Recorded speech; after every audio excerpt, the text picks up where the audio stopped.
For weeks now, New Jersey residents have been plagued by unexplained drones flying overhead. Is there intelligent alien life? And if so, has the government been covering it up? All right, UFO sightings the military can't explain. Congressional hearings, Pentagon whistleblower. What does it all mean? What does it all mean? We are here to try and figure it all out with our new Ancient Aliens podcast. There is a doorway in the universe. Beyond it is the promise of truth. It demands we question everything we have ever been taught. The evidence is all around us. The future is right before our eyes. We are not alone. We have never been alone. Listen to the Ancient Aliens podcast, available wherever you get your podcasts.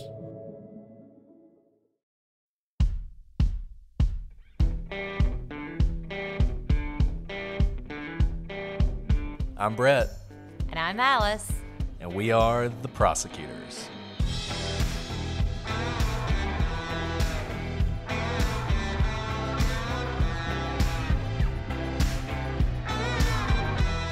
Today on the Prosecutors, 2 experienced mountain climbers die on an expedition up Aconcagua. Did the mountain kill them, or was it murder?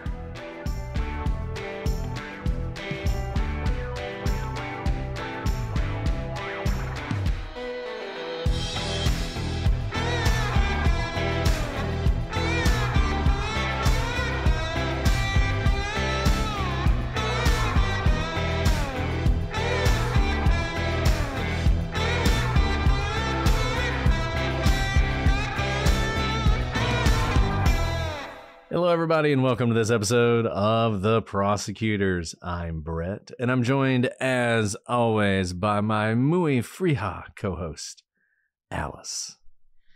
Está muy fría. Muy Is that, fría. did you say frija or fría? Is frija like female bean? No, it's the feminine version of frio. It's so cold here, y'all. It is snowpocalypse, quite literally. 4 days before this snowstorm hit, our entire town closed for 2 days. Like, preemptively, they closed it for 2 days. So it is muy fría. Está muy fría. Muy fría. Aquí. Very fría. Very fría. But you know what? For once, they always say there's going to be snow, and there's never snow. Like last week, remember they closed everything down, and it was like 36 degrees and rainy. Today, we got like, I don't know what, 3-4 inches of snow, which is insane for us. Yeah. I mean, I think it's probably the most snow we've had here in, well, certainly ever.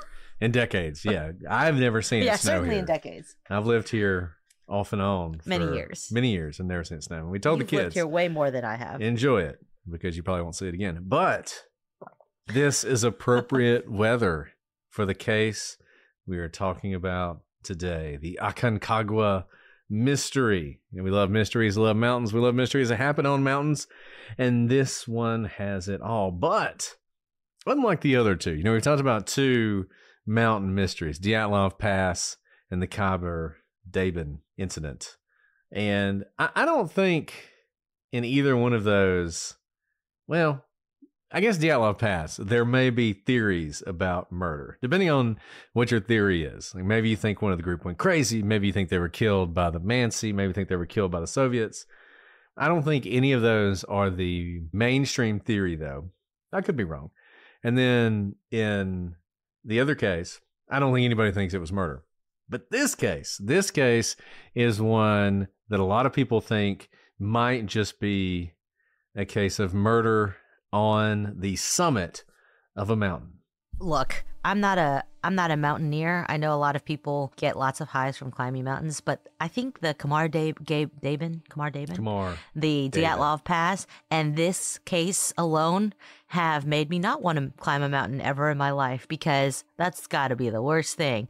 You do all that work, summit, see the beauty of the world, and murder? I don't know. Maybe we'll find out by the end of this. And I got to say, this case is interesting too, because there's all sorts of questions about the effect of the mountain. The mountain is a character in this case. I feel like in a way that it wasn't so much. I mean, obviously in Dyatlov Pass, the elements were very much part of that case and could have been responsible for that case. In the Khyber-Daban case, that was like it wasn't even that high. It wasn't a tall mountain. So you really didn't feel like that was what was going on. In this case, very much the mountain is part of it. Even if it's a murder, the mountain is part of it. And I was in Colorado. We took the kids skiing, and there it's like 12,000 feet, which is pretty high. Not as high as these folks are going to be. You know, the altitude, it gets to you, and it can really affect you. And we're going to see that in this case. And it really, I think one of two things happened here. Either the mountain and the various challenges these people faced killed them, or something happened on that mountaintop. And this may be a case that you guys are not familiar with. It is incredibly famous in Argentina, where it takes place. It's incredibly famous amongst certain mountaineers and people who love to climb mountains and love to challenge themselves. It's an old case. It's back in the 1970s, but it's one of those that came back into sort of popular culture and the popular mind because of a New York Times article that was published shortly after a camera from this was found. Many, many years after this happened, a camera was found on a glacier on Aconcagua, and the film was pristine, and they were able to develop the photos, and the New York Times wrote an incredible article about it. We're going to link to that article. We relied heavily on that article. It is wonderfully done. One of those long-form pieces of journalism. You don't see that often anymore. So check it out, read it. You will enjoy it. That's probably enough wind up. Let's get into the story. So as I said, we're going to Mount Aconcagua, Argentina. And Aconcagua is a famed mountain located in the southern Andes Mountains in west central Argentina. I've never been to Argentina. Alice, have you been to Argentina? I have not. I would love to. I would love to go to Argentina. If anybody out there is listening from Argentina, you want to host us, let us know. I would love to go to Argentina. I've been to South America, but only Peru and Bolivia. And I would love to go to Argentina and Brazil and Chile and various other places. But enough of that. So this is actually the highest point in the Western Hemisphere, with its summit at 22,831 feet above sea level. So this is about 6,000 meters, over 6,000 meters. For those of you in other countries, I guess that's what it is. I'm making that up. It's also one of the most popular mountains in South America, with around 3,500 people attempting to summit it each year. And this is because despite its altitude, it's actually considered one of the easier mountains to summit. Many use it as sort of a warm-up. It's a good training mountain for some of the more difficult mountains at similar altitudes, like Mount Denali, even Mount Everest. But not all routes up Aconcagua are a walk in the park. So there are easy ways to go up, and this is true of a lot of mountains. For instance, Everest, I don't know if there's any easy way, but the way people go up, they go up one face of Everest, and that's the way they all go. And if you've seen photographs of expeditions to Everest, you'll see long lines of people because that's where they all are. There's another face that people have attempted to summit, much more difficult. It has been summited before, but very rarely. And that's similar here. So there's an exception that is a difficult climb. It's the kind of climb, if you want to challenge yourself, you don't want to warm up, you want to challenge yourself, you'll take. It's called the Polish Glacier Route. It is far more difficult. It requires considerable technical climbing skills to successfully complete. And it cuts straight up the east side of the mountain. It requires ice climbing skills to tackle. It's got snow and ice slopes. They can be up to 70 degrees. Not in temperature, it's very cold up there. You know, you're using your crampons and you're using ropes and you're using your ice axe. And it's actually really difficult. And the weather is incredibly unpredictable and can be severe and can change on a dime. So if you're taking this path, you better hope that you got a good group that trust each other, knows each other, and people with a lot of experience. But, or maybe because of its difficulty, that is the route 8 Americans were determined to take in 1973. This expedition would be led by Carmi Defoe, and it would attempt to be only the fifth expedition to top Aconcagua via the Polish route. It's called the Polish route because the first people to do it were, say it with me, Russian. Polish. No, I'm just kidding. They were Polish. I fell for it. Yeah. Unfortunately, after a long and grueling climb, the group would never reach the summit. Not only that, but 2 of the people who went up would not come down. 35-year-old John Cooper and 36-year-old Janet Johnson. But even though it's been 50 years since these 2 experienced mountaineers died on this mountain, how they died is still not clear. Was it the result of some sort of accident on the mountain, or were they the victims of foul play. Even today, that mystery persists, but we are going to solve it. Or at least we'll attempt to. It's been 50 years. We don't think that highly of ourselves right now, but we can attempt. And we're going to do it as we do all of our other cases through our trusty timeline. What's so interesting about this case is obviously it's not like these two mountaineers went up and didn't come down. They were with a group, and still, despite being with a group, we don't know what happened. Let's see if we can figure it out together. So let's go back to June 1972. Carmi Defoe is a lawyer from Portland, Oregon, and also a member of the Mazamas Climbing Club. Carmi was planning to travel to Argentina and complete an expedition to top Aconcagua via the Polish route, the hard route, as we now know. Now, he assembled a group of 7 American men, and they consisted of Carmi Defoe, who is 52 years old, Jim Petrosky, 39 years old, who was a psychiatrist from Portland, Oregon, Bill Eubank, 45 years old, he was a physician from Kansas City, Missouri, Arnold McMillan, 46-year-old dairy farmer from Otis, Oregon, Bill Zeller, a 45-year-old police officer from Salem, Oregon, John Shelton, a 25-year-old from Brigham Young, and he was studying geology, also fluent in Spanish, which would be helpful here, and John Cooper, a 35-year-old NASA engineer from Houston, Texas. As you can tell, very accomplished group. Also very varied in terms of age, location within the United States, and they probably all had one thing in common, which is that each of them were pretty successful in what they did, as you typically are if you're going to train and plan for a trip like this, far from home, to go up the side of a famous mountain by one of its most difficult routes where only a handful of other expeditions had successfully summited. Carmi Defoe would be the leader of this group, and Petrosky was the deputy leader. And next in charge was Eubank, who served as the doctor, and Sheldon was the interpreter. Now, the remainder of the group did not have defined hierarchy. They were just part of the expedition. So, in anticipation, Defoe collected a $50 deposit from each of the men and began planning the trip.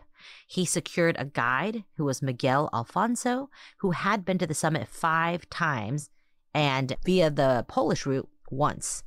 This group would be the 5th expedition to top Aconcagua via the Polish route. And I think when the expedition starts off, it has a lot going for it. You've got all of these men who are members of the same climbing club. As Alice said, they are a group that has all the skills you need. You have an interpreter, you have a doctor, you have experienced climbers, you have some other people whose job is going to be to carry stuff, because that's important. One of the people going up is a police officer, and he was kind of the strong man of the group, and he would carry a lot of their gear.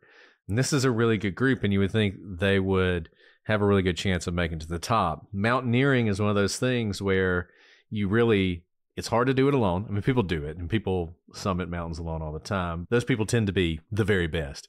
If you're somebody who just likes to climb mountains, but you're not like a world-class athlete, you want to do it in a group, and you want it to be part of a team that you have a lot of chemistry with.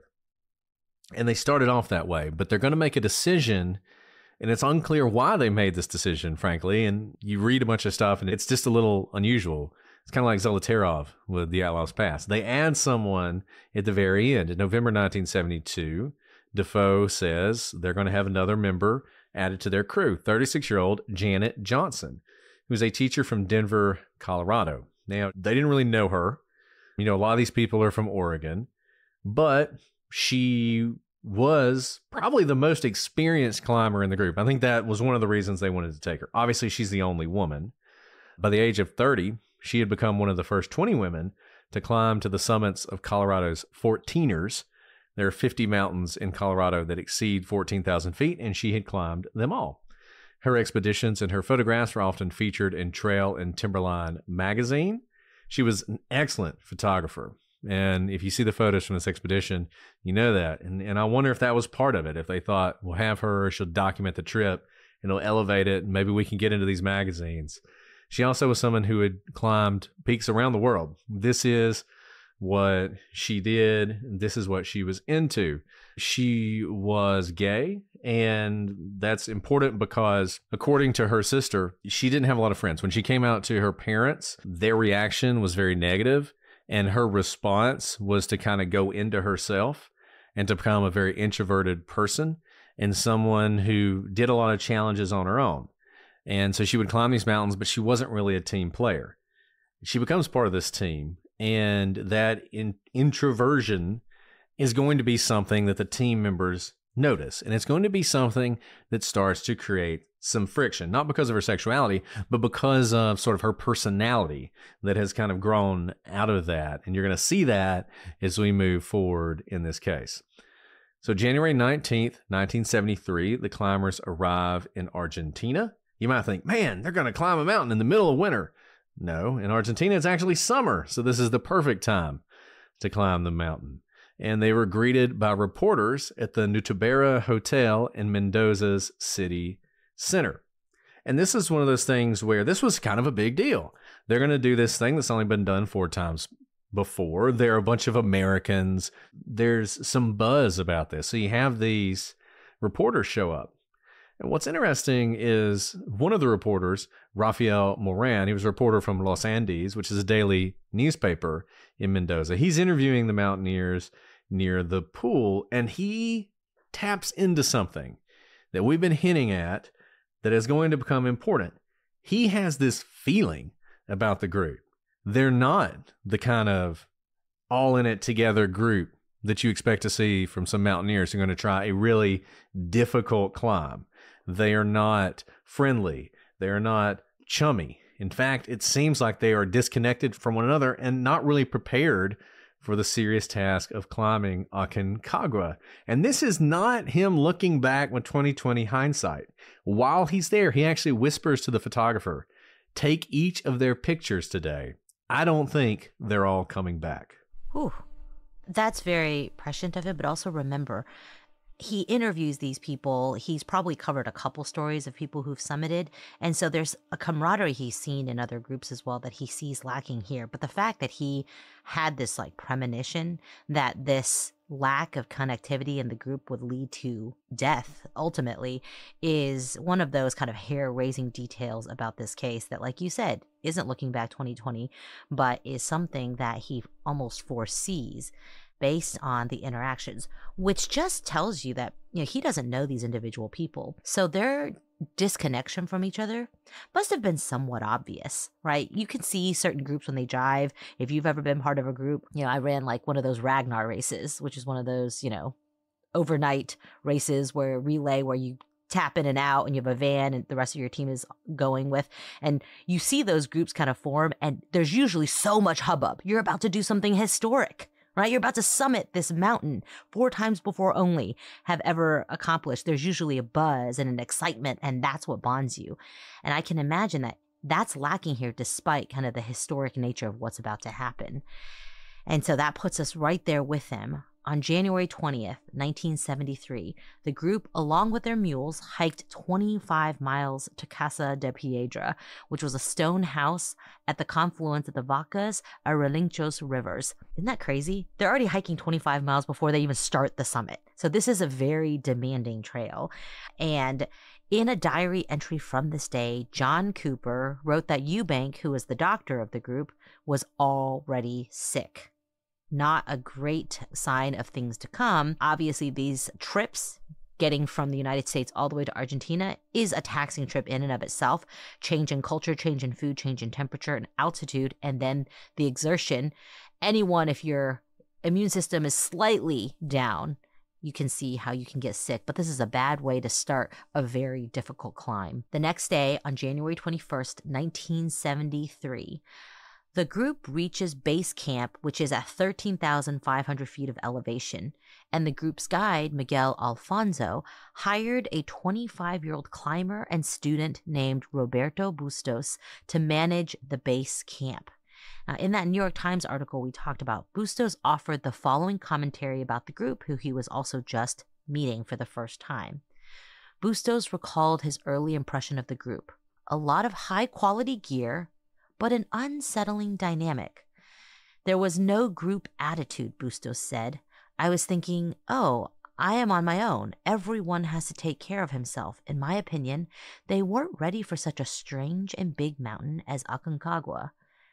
I was expected to take a week or more to arrive at the summit, and doing so would require a lot of shuttling up and down the mountain, moving gear and adjusting to the changing attitude. So it's not one of those things where you just keep putting one foot in front of the other. There's so much gear, so much stuff happening that there is going up and down continuously. Over the next few days, this is exactly what the group would do, shuttling up and down the mountain. They began by carrying gear up to Camp 1, which was at 15,500 feet elevation. So they're traveling up 2,000 feet of elevation with all their gear. At the end of the day, they didn't stay at Camp 1, but they returned back to base camp. Homes.com knows when it comes to home shopping, it's never just about the house or condo. It's about the home. And what makes a home is more than just the house or property. It's the location and neighborhood. If you have kids, it's also schools, nearby parks, and transportation options. That's why Homes.com goes above and beyond to bring home shoppers the in-depth information they need to find the right home. And when I say in-depth, I'm talking deep. Each listing features comprehensive information about the neighborhood, complete with a video guide. They also have details about local schools with test scores, state rankings, and student-to-teacher ratio. They even have an agent directory with the sales history of each agent. So, when it comes to finding a home, not just a house, this is everything you need to know all in one place. Homes.com. We've done your homework. This episode is brought to you by Progressive Insurance. Fiscally responsible, financial geniuses, monetary magicians. These are things people say about drivers who switch their car insurance to Progressive and save hundreds. Because Progressive offers discounts for paying in full, owning a home, and more. Plus, you can count on their great customer service to help you when you need it, so your dollar goes a long way. Visit Progressive.com to see if you could save on your car insurance. Progressive Casualty Insurance Company and affiliates. Potential savings will vary and not available in all states or situations. Guys, it's the new year and it is the perfect time to get organized, set goals, prioritize what matters most to you. And I got to tell you, for me, a top priority is my financial wellness, which feels more important than ever. But the thing about it is, I feel like we are pulled in so many different directions these days, and we got all of these different subscriptions that we forget about. I can't even tell you how many streaming services that I'm subscribed to. And the fact of the matter is, most of you don't know all the subscriptions that you are subscribed to ever. But thanks to Rocket Money, you can see all of those subscriptions in one place, and you can cancel the ones that you're not using anymore and save more money. Rocket Money is a personal financial app that helps find and cancel your unwanted subscriptions, monitors your spending, and helps lower your bills so you can grow your savings. You will now know exactly where all your money is going. I know for me, it feels like I get the paycheck from work one day and the next day it's all gone. It's all flowing out to all these different things. And half the time I have no idea where it's going. Well, now you can follow it and you can make smart decisions when you have that information. Rocket Money has over 5 million users and has saved a total of $500 million in canceled subscriptions, saving members up to $740 a year when using all of the app's premium features. What are you waiting on? Cancel your unwanted subscriptions and reach your financial goals faster with Rocket Money. Go to rocketmoney.com/prosecutors today. That's rocketmoney.com/prosecutors. rocketmoney.com/prosecutors.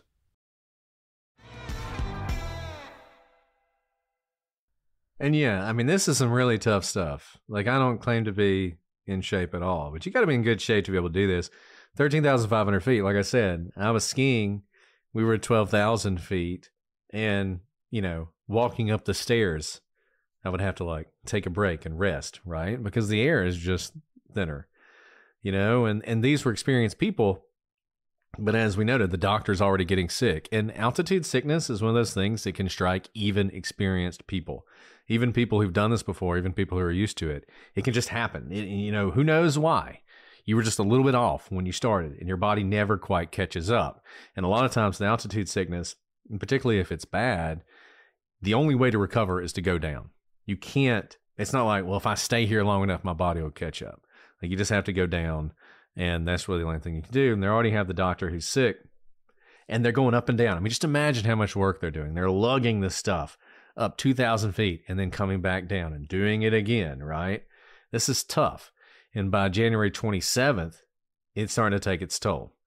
So January 27th, 6 days later, Defoe and Eubank have decided to head back down the mountain due to altitude sickness. They've got altitude sickness. They're not going to get over it. They have to leave. Remember, Defoe's the leader of the group. He's out. He's taken off. Eubank's the doctor. He was feeling bad in the beginning. He's out, which means medical knowledge to look at the other people and determine what they're suffering from, what their condition is, gone. And it's not just them. Sheldon, he had returned back to base camp the previous day. Remember, he's the young guy. He's the college student at Brigham Young. He's the interpreter. So he's the guy who can speak most fluently with God. The guy speaks some English, but he speaks a lot better Spanish. So you've lost the young guy who you could have relied on to carry stuff. I mean, he's young, he's fit. I mean, these other guys in their 50s. You've lost the leader of the group who put the whole thing together and should be the tie that binds, and you've lost the doctor. They're already gone. But the rest of the group is going to try and make it. So they're going up to Camp 2. So remember, they got base camp, which is higher than where I was skiing. A lot of people go to base camp at Everest, and that's their trip. Like, just getting to base camp is an accomplishment. So they're going to head up to Camp 2. It's at nearly 18,000 feet. It took 7 hours to get there, and the group is down to 5 of its original members. Right now we have Cooper, Johnson, Petrosky, McMillan, and Zeller. So after the trek to Camp 2, Cooper made the following comment in his diary. Bill Zeller is the real man behind the work. He is the police officer I talked about, who is the strong guy who's carrying stuff. He lugged 80 pounds up to Camp 1. Then after getting back, he made the water haul, and here I am in the sack. I guess we all do our share of work, but some more than others. Now, he's not doing a lot, but that doesn't mean he's not critical of Johnson, our only woman in the group. He writes, Johnson was little help. She is a real loner and appears to be for only one thing, to get herself to the summit at the expense of everyone or on everyone's back. So once again, the dynamic of this group, fractured, not friendly, not all in it together, not feeling like we're all pulling together. More like, even the guide was saying he felt like he was in it for himself. And that's going to become more evident as we continue on this expedition. Yeah, and we still have a long way to go. So to already feel this fracture so early on is not great for the team dynamic. So on January 28th, the group continued on making it up to Camp 3, which is at the base of the Polish glacier. So now they're just getting to the route that is so hard to get up to the summit. And it was at 19,400 feet elevation. Now, they were stuck at Camp 3 for a full day because of a storm. Remember, we said that the weather was really unpredictable on this path. But the next day, the skies cleared, and this remaining group was eager to finally summit. So on January 30th, the hike to the summit was expected to take the majority of that day, and the group planned to eat breakfast and begin the journey. But Petrosky lost his coordination out of the blue, which the group feared may have been the result of high-altitude cerebral edema, which can be potentially deadly because it's a swelling of the brain. So in order to be safe, Alfonso escorted Petrosky back to base camp. Remember, our doctor is not here. So this remaining group who doesn't have medical training, but they're at least one of them, a couple of them are pretty experienced climbers, recognize that suddenly losing your balance could mean something very deadly. But we don't have a doctor here in order to make that diagnosis. So Alfonso and Petrosky are now going all the way back to base camp. So the remaining members of the group are Cooper, Johnson, Zeller, and McMillan.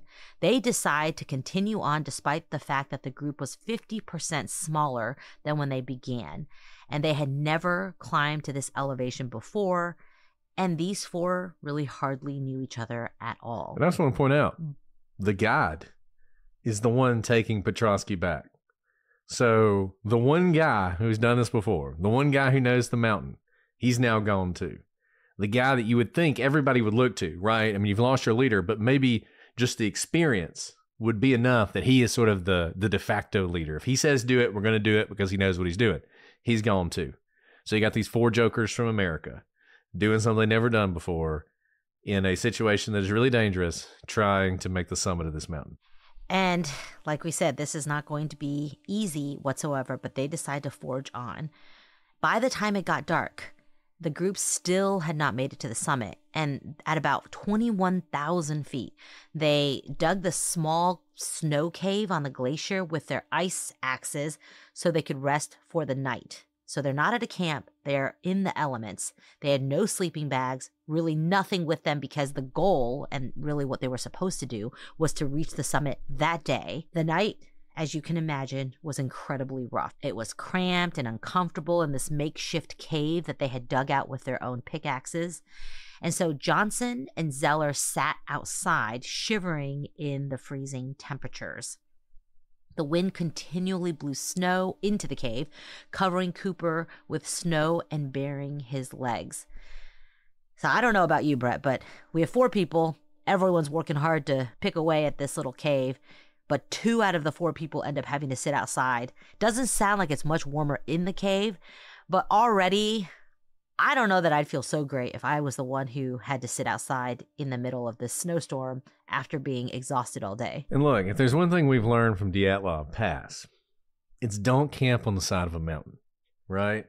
You know, you've got this situation where the goal is you have Camp 3.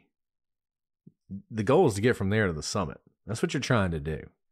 And the smart thing, just like when the group in Dyatlov Pass, you know, they were trying to get from where they had stored all their stuff to the pass, now named for the group. The storm hit, and this is what the one survivor said about why did they camp on the side of that mountain? Because Dyatlov didn't want to lose altitude. You know, they'd gained that altitude. It had been tough to gain it, so he didn't want to lose it, so he camped there. And whether you think it's an avalanche or a Yeti or a bomb or whatever, that decision is what led to their deaths. The smarter thing, as difficult as it is, and the thing that nobody ever wants to do, would have been to go back down and try again the next day.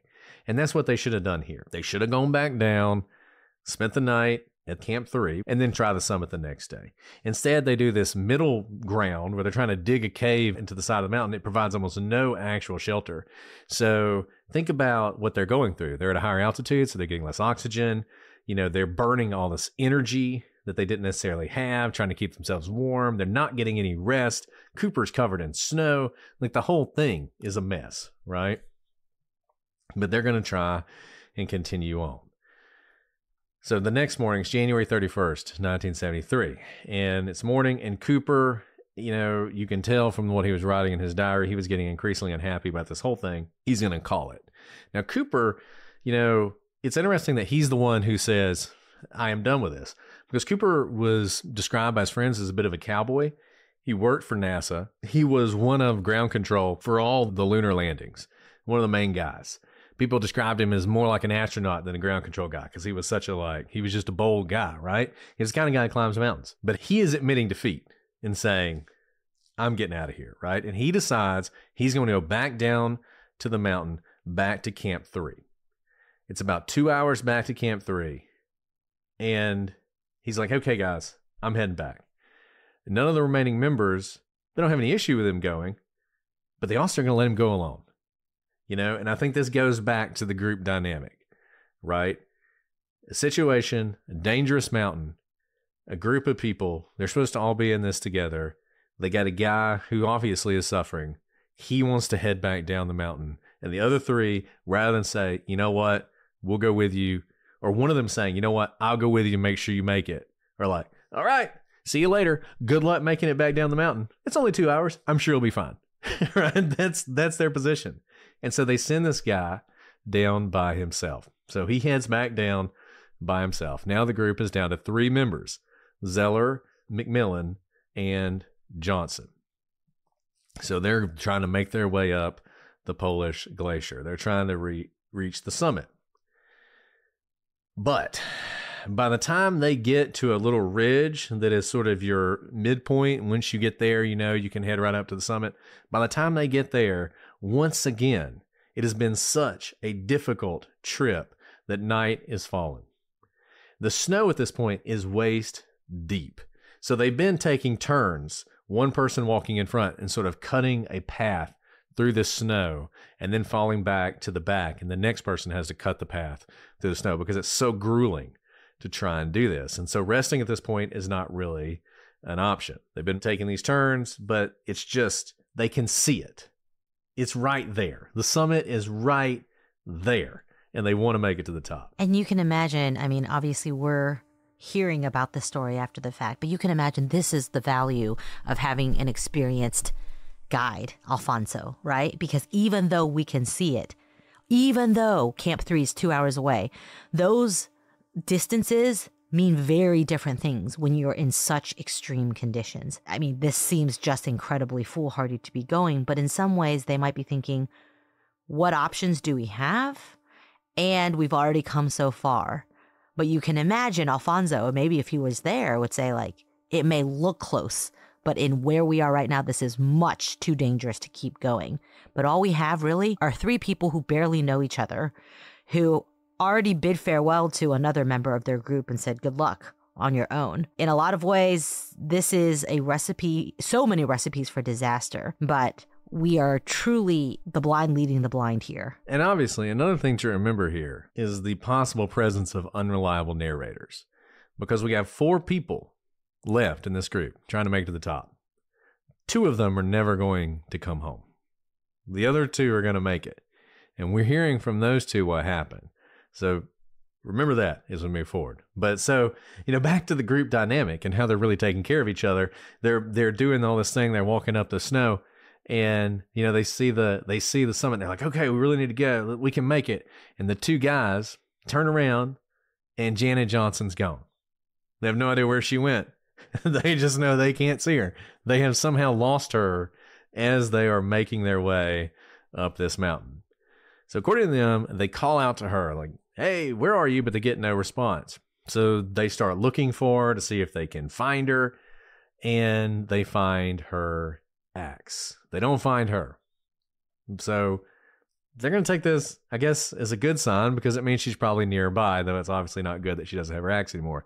They start calling out to her again, and they hear a voice that says, my name's Janet Johnson. So they go about 100 feet off the trail, and there she is laying in the snow. McMillan would say that when they got to her, she said, don't make me suffer, just let me lay here and die, which her family had a big problem with this because they said this just wasn't her. Like, she wouldn't have done that. Now, we know families often have particular views about family members, and this is an extreme situation that they would never have seen her in, so who knows? But a couple things that are already weird about this. Number 1, she's saying that. Number 2, she's 100 feet off the trail when the trail is walking through waist-high snow. That is strange.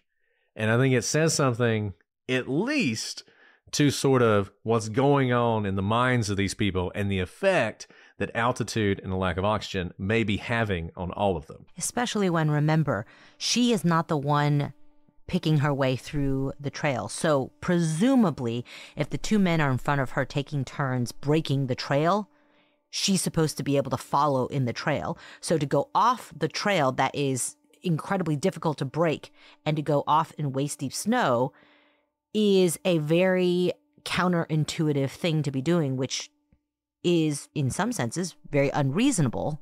And like you said, may go to her mindset at this point. So at this point, we have a divergence of what happened. And I'll just let you decide what you think is more likely. So according to McMillan, Zeller has Johnson, and he's going to help her down the mountain. Whereas McMillan wants to go ahead and sort of, he's going to spend the night by himself. So Zeller has Johnson. He's going to spend the night by himself. According to one of the other ones, like I said, it's a little confusing about who said what. They roped themselves to Johnson, and the 3 of them got lost. So they were trying to get her down the mountain, but they got lost. And so they decided they're going to camp once again on the mountain together. So you have this, what I don't think is a slight discrepancy. Either they're all together tied to Janet Johnson, or one of them is with Janet Johnson and the other one's going on ahead. But there are two survivors and they tell two different stories. So that is the point we're at the top of this mountain with Janet Johnson, obviously in a really bad shape and needing a lot of assistance. And going back to what Johnson says, first of all, what is reported that she says, because again, we have unreliable narrators, is just strange, right? Like, you're on this mountain, you've camped out 2 nights, you can barely see where you're going, you're trudging through waist deep snow. And if you think you are dying in response to people calling for you, for her to say, "My name is Janet Johnson." Presumably they were calling her name, right? They were probably calling Janet or Johnson or whatever they call her. And so that's kind of strange to respond with in any situation. "My name is Janet Johnson."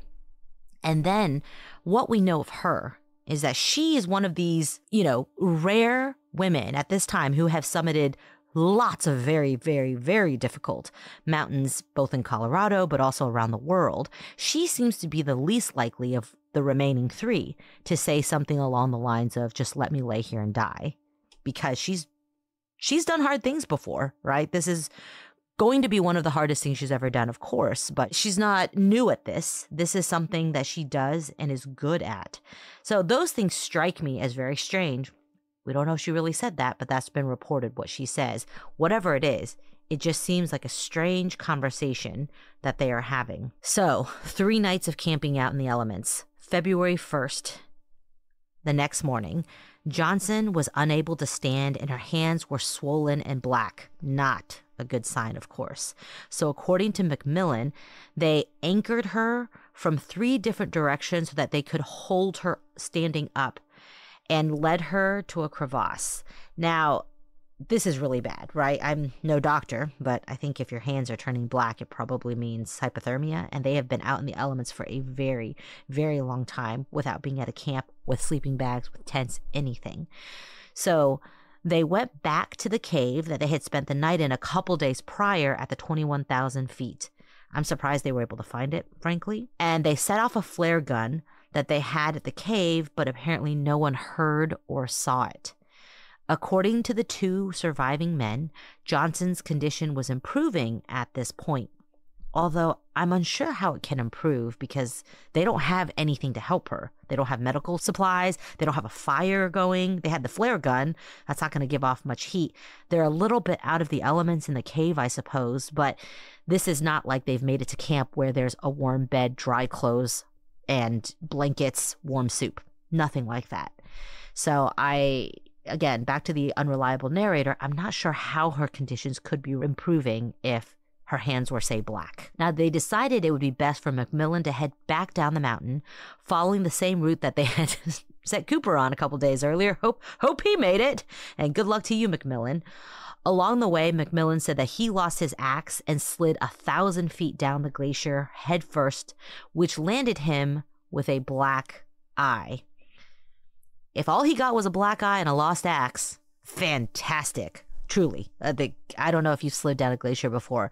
I slid down a glacier, not by choice, completely by accident, in Iceland, and I thought I was going to die because clearly nothing can stop your fall. It's just a ice slide.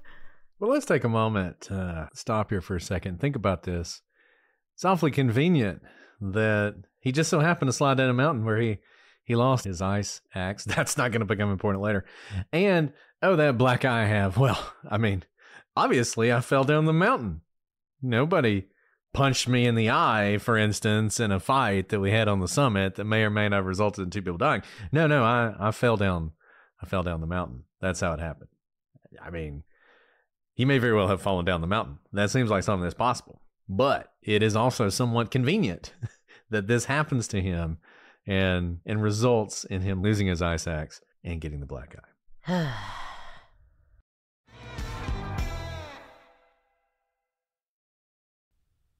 As you guys know, Alice and I, we both have young kids, but they are getting older every day.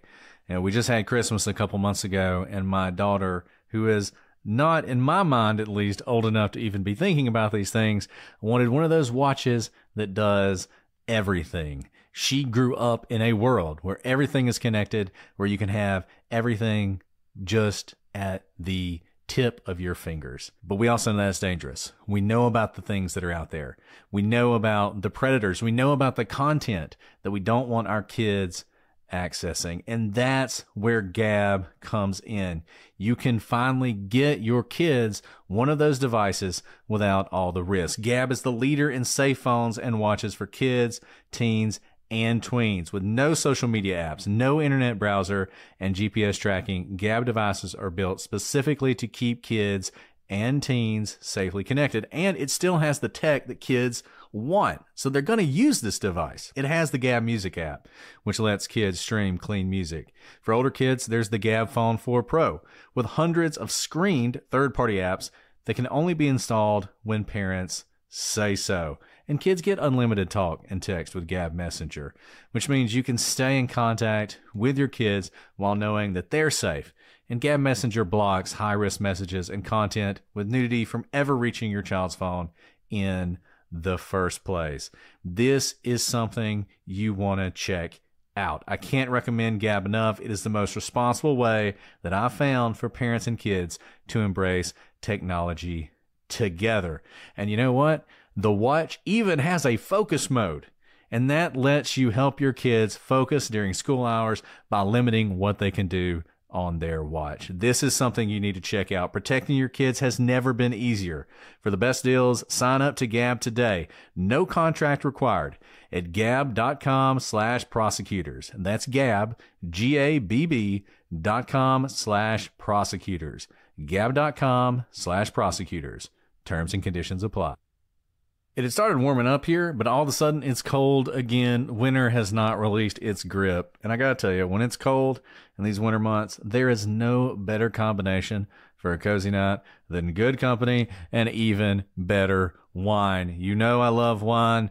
I love trying different things. I am not an expert though. I don't know where to look. I don't even really know where my taste should be leading me. Well, that's where First Leaf comes in. Not only can you get great wine, but it is personalized wine just for you. First Leaf is great at picking out wines based on my preferences. They're also my go-to for special occasion wines, like sparkling wines. Getting started with First Leaf is a breeze. It is so easy. You answer a few quick questions about your wine preferences on the site, about how adventurous you want to be, about sort of what direction you want to go. They're going to use that information to put together an amazing assortment of top-notch wines just for you. It gets delivered right to your door. You drink the wines, you rate the ones you like, and that is going to make First Leaf selections even better. And one of the best parts about First Leaf is how you can control your delivery schedule. A lot of times, I don't have time to drink a bottle of wine. So sometimes when it's time for the next delivery to come, I tell First Leaf, you know what? Hold it till next month. It is the easiest thing in the world to do. It is super convenient. Plus, if you get a bottle that you don't absolutely love, it's not a problem because First Leaf has 100% satisfaction guarantee. Make every cozy night in special with wines from First Leaf that you know you'll love. Go to tryfirstleaf.com/prosecute to sign up and you'll get your first 6 hand-picked bottles for just $44.95. That's tryfirstleaf, tryfirstleaf.com/prosecute. tryfirstleaf.com/prosecute. Homes.com knows when it comes to home shopping, it's never just about the house or condo. It's about the home. And what makes a home is more than just the house or property. It's the location and neighborhood. If you have kids, it's also schools, nearby parks, and transportation options. That's why Homes.com goes above and beyond to bring home shoppers the in-depth information they need to find the right home. And when I say in-depth, I'm talking deep. Each listing features comprehensive information about the neighborhood, complete with a video guide. They also have details about local schools with test scores, state rankings, and student-to-teacher ratio. They even have an agent directory with the sales history of each agent. So, when it comes to finding a home, not just a house, this is everything you need to know all in one place. Homes.com. We've done your homework. All right. So on his way down, I don't see anything when I'm flying down a glacier, but that's just me. He reported seeing members of the Argentine army coming to rescue Zeller and Johnson, and he heard people calling his name. He says he also saw some dead mules, and he saw a dead soldier lying in the snow. There's a lot to unpack there as well. But this is what he reports seeing. And once he got to camp, so he gets to camp, he got some sleep, and he realized that he hadn't really seen any of that. It was a trick of his imagination. So he hadn't seen the dead soldier in the snow. He hadn't seen army men coming up the mountain to rescue them. This was all a hallucination from the altitude, from exhaustion, from the cold. He would later actually come to believe that the dead man he saw in the snow was Cooper, who we now know is dead. So meanwhile, he's, doing whatever he's doing on the side of the mountain. Zeller and Johnson are making their way down the glacier. And Zeller says that he also began hallucinating. And remember, not a lot of oxygen. Hallucinations are a symptom of severe altitude sickness, hypoxia. Your brain is dying and you're starting to see things, which you think about what was happening to Janet Johnson and why was she saying some of the things she was saying.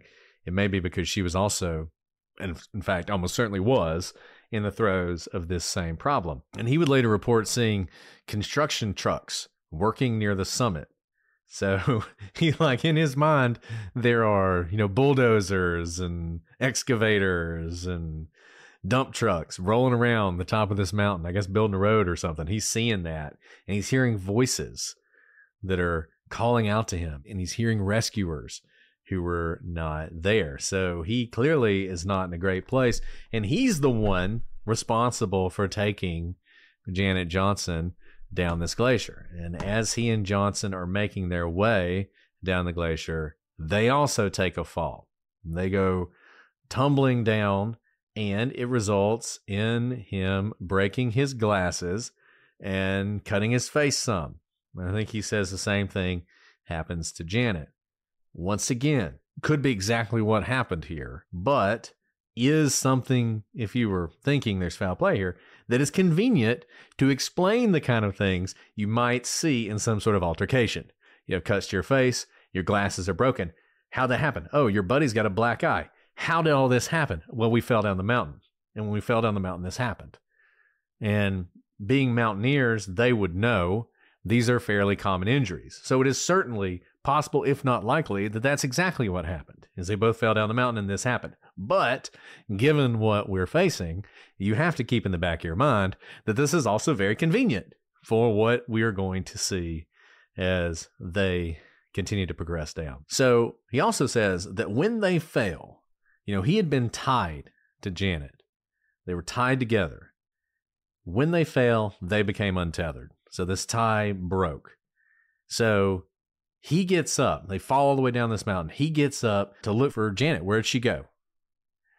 Can't find her, but he does see John Cooper's body. And according to Zeller, he went over to him, he checked him, and he was very dead and apparently frozen solid. Now he says he didn't see any cuts on his skin or any tears in his clothing, so he assumed this wasn't a fall. He just died of exhaustion and hypothermia. Essentially, when they sent him down there by himself, whether they meant to or not, they sent him to his death. He was already suffering from hypoxia, and he just couldn't make it. And I hate to keep comparing this to Dyatlov, but I think there's a lot of similarities. Recall, 3 of the group members in that case, they made it all the way down the mountain. They built a fire. 3 of them tried to go back. They tried to go back up to the tent, and none of them made it. Each one sort of further and further up the mountain fell and died from exhaustion, hypothermia. Exactly what happened here. He's trying to make it back down, but he can't make it, and he dies of hypothermia. At least that's what Zeller believed. So he finds Johnson. He finally finds her, and he realizes they're only, and this is his description of the distance, 3 or 4 city blocks from camp. He can actually see the tents. So he thinks, okay, we're right there. And if there's something that's worked out great so far, it's splitting up. Splitting up is exactly what we should do. So he decides, rather than, I don't know, tie himself back up to Janet, get her up on her feet. She's fine. She's fine here. I just found my friend dead, who I sent down here alone. He died of exhaustion and hypothermia, but she looks good. So I'm just going to leave her here. He decides just to leave her there, and he's going to go on down to camp. He'll set up the tent, and she'll just follow along. Once she's back up on her feet and doing better, she's going to come on down, and everything will be fine. This is his plan. Now, granted, once again, he's not exactly thinking clearly. None of them are. And I don't want to be too hard on him because it's very easy sitting here, at sea level to say that was a really bad plan, but that was his plan. Yeah, it obviously doesn't sound like a good plan here sitting in my warm house. You just stumbled on what I imagine to be a horrific, scene. Someone from your expedition is dead right in front of you.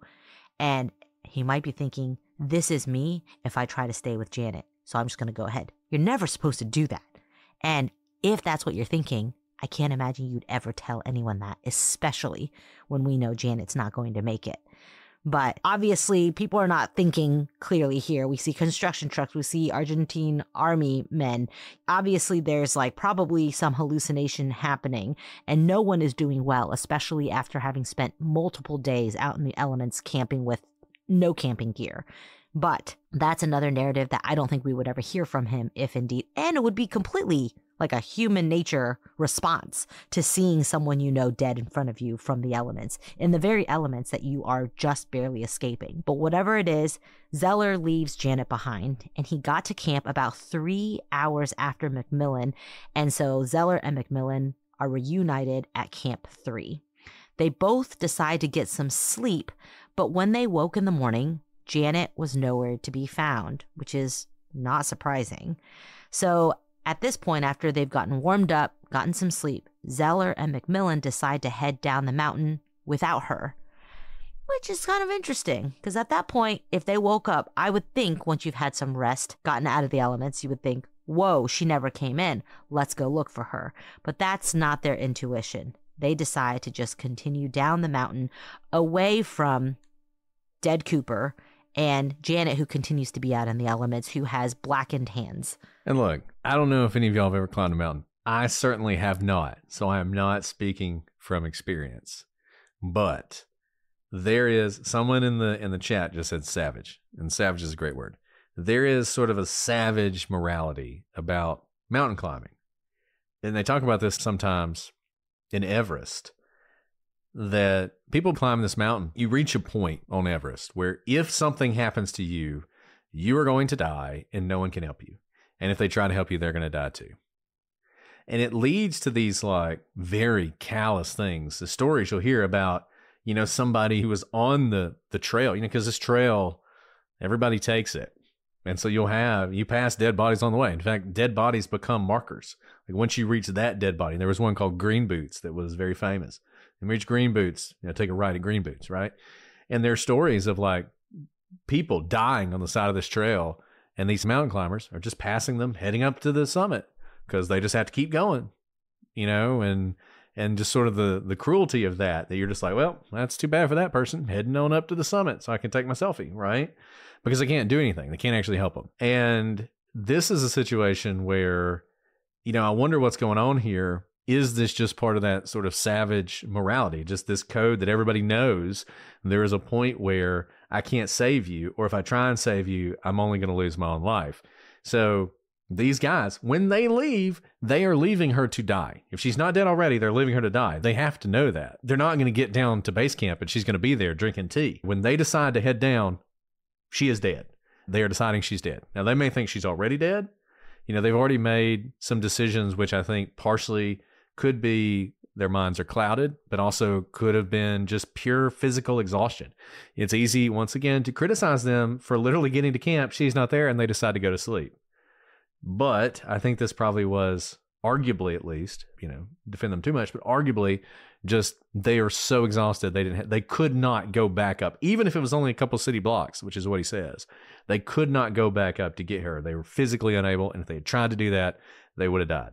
But this feels very, very callous.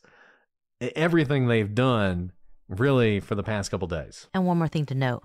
Remember the 3 to 4 city blocks? That's how far Cooper is away. And Cooper's dead. So clearly Cooper, having seen the tents 3 or 4 city blocks away, never made it. So Cooper had 3 fewer days in the elements at that point than Janet. Janet has been out in the elements a lot longer, has already, at least one day prior said she wanted to die.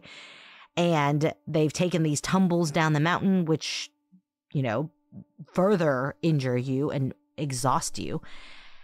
It is at that point, the 3 or 4 city blocks, that Cooper was dead. And to think that someone in probably worse condition than Cooper was at that point was going to make it seems unreasonable, but perhaps in their state of mind, reasonable place to be.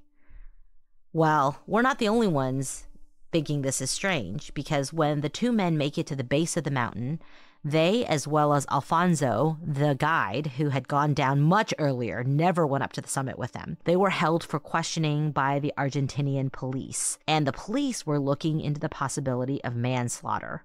The investigation was also supported by the American embassy. Here you have a bunch of Americans, and 2 of them are still at the top of that mountain. After their initial questioning, the Americans were released and they returned to Hotel Nutbara, where their journey began. And the U.S. State Department also had questions for these men. Consul Wilbur W. Hitchcock tried to speak with the group, but he was unable to garner any useful information, with the men using the effects of high altitude on the mind as an excuse for their lack of insight. So even though they were questioned by the police and also by the United States, there wasn't much information that they could gather from any of this. They were just like, I don't know. We've been out in the elements for so long. You know how difficult this path is. That's why only 4 other groups have ever made it. We failed. We thought there were bulldozers and Argentinian armies. We weren't in our right mind. So we did the best we can. We almost died up there as well. That's basically where it ended up. And look, I feel like I've been making excuses for these guys up to this point. At this point, I'm going to stop because I get it. They weren't the most close-knit group of people. But I don't know how many of you guys have ever been in an experience where you're thrown into something with people you don't know. And sort of almost like a foxhole type experience where you spend every waking moment with people working towards a goal. Usually, even if you start off, like the movie, right? You start off as disparate people from different places who have nothing in common. But this scrappy group of misfits joined together. It's like the Goonies or something, right? Like, usually you see that. Some camaraderie think of everything they've done over these last week or so. All they've overcome, all the work they've done together. You would have thought they would have bonded a little bit. Cooper was part of the group, right? He was at least better known to than Janet. But here, they're not like, we got to get up there. They're up there. We've got to do something. What do you need? I'll draw you a map. I'll do whatever I can. Like, get me somewhere. Get me a map of the mountain. I will point out to you exactly where we were, so you can get up there with helicopters or whatever. There's none of that. It's almost like, I'm reminded of the Robert Wan case where the 3 guys, they get into the room and they just shut down, right? And it feels like that's happening here. Like these people are just like, yeah, sorry, I don't know. Altitude, man. It's rough. And that's what it feels like, right? It just feels like none of these people are that interested in really helping to figure out what happened here. On the slim chance, slim though it may be, that Janet is still alive somewhere up on that mountain. It was almost like this blasé, not even seeming utter devastation, right? Like I'm not a climber. I've never happened across dead bodies, but both of them report seeing Cooper. One of them says they hallucinated and thought it was, an army man who was dead in the snow, but they've seen a dead man, someone they went up with who was alive when they went up together, and he is now dead. And the other one who had blackened hands they had apparently tried to save, no longer there. There's not even that level of that could have been me, which is a very interesting dynamic that's happening. Nothing useful is coming out of this. Nothing, like you said. The fact that the questions led to nothing. I understand that they may be spouting off a lot of information if they're trying to be helpful, but it ends up not being helpful because of their state of mind. That makes more sense than just not giving any useful information whatsoever. So this all sounds very convenient because guess what? If a crime has been committed, what do you want to not happen? Anyone to find the bodies, or maybe the axes, or anything that could be pointing to you as being the crime conductor.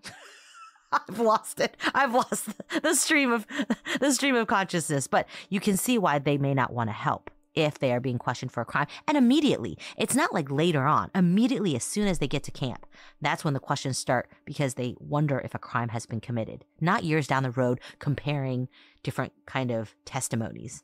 Immediately, and that says something here. And the next day, February 11th, they will leave and they will return to America. And, you know, 2 of their companions will remain on that mountain. And it's interesting what Alice said. If you don't give any help, you know, who knows? Maybe the bodies will just never even be found. She's going to leave them on the mountainside. But, as we will discuss next week, the bodies will be found. And right now you may be thinking, well, okay, yeah, there's some questionable decisions here. I can see how, you know, maybe the things they did, sending him down alone, not going back for her, you know, that contributed to her death. And is that somehow some murder? And maybe that's what we're getting at. No. No. When those bodies are found, the condition they are found in is going to raise far more serious questions than just, did they make mistakes? Were they callous in how they treated these 2 people? Things are going to be found that make the authorities highly suspicious that something violent happened on that mountainside. We're going to talk about that and more next week when we return to Mount Aconcagua for this mystery that I'm going to go on a limb and say most of you have not heard of, but it's just intriguing. There's something about it that is so primal and basic, you know, just the purest sort of animal sense of being human. When you're on that mountain, you know, morality and laws are suspended and things start to happen that maybe you don't talk about when you get back down to base camp. Well, we'd love to hear your thoughts at this point. Shoot us an email, prosecutorspod@gmail.com, @prosecutorspod for all your social media. We're on Instagram. We're on Facebook in the gallery. We're on X/Twitter. And I guess we're still on TikTok. We were off TikTok for about 12 hours, but now I guess we're back. So make sure you check all that out, and you can send us a message there. If you have a case you want us to cover, this one, as pretty much all of them these days, was recommended by one of you, shoot us an email at prosecutorspod. That is the best way to do it. A lot of y'all send DMs and Facebook messages and everything else, and those tend to get lost. If you send me an email, it will be added to the list, and we may cover it eventually. We will cover it eventually if we do this long enough. But we got a lot. We got a long list at this point. Alice, do you have time for a question, or do you need to head out? I may not, because I can literally hear him through 2 doors. Okay, we're at that early stage, guys, where the babies are unpredictable. So we're gonna unpredictable. We tried to move this recording up a little bit, but apparently he was like, no. Yeah. So we talk too much. So we'll do 2 questions next week to make up for it. Hear him? I do hear him. See, that's special though. Somebody was just saying they were listening to an old episode and they could hear Brittany crying. So this is just a time capsule of your life. All right. There you go. There you go. Alice is going to go take care of her baby. We will be back next week with the conclusion of this mystery. But until then, I'm Brett. And I'm Alice. And we are the Prosecutors.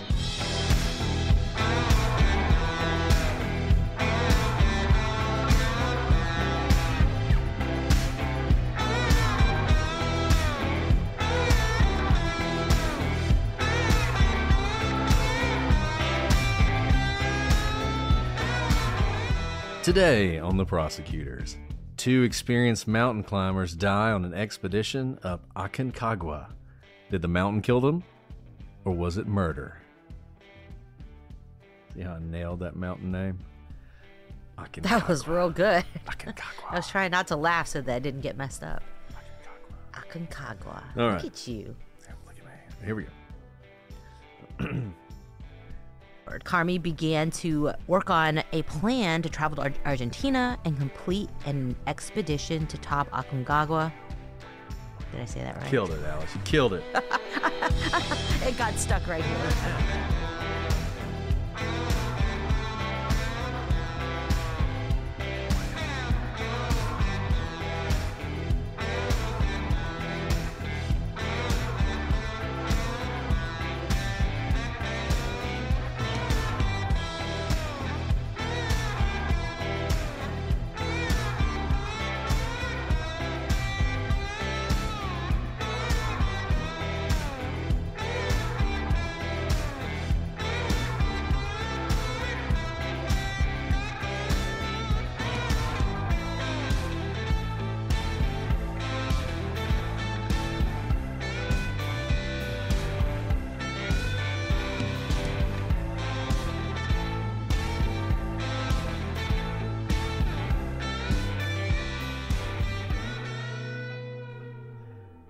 Aconcagua. Okay, Aconcagua. I got it. Argentina. Argentina. See. Oh, I guess I should go live. Yeah, sure. Da da da da da.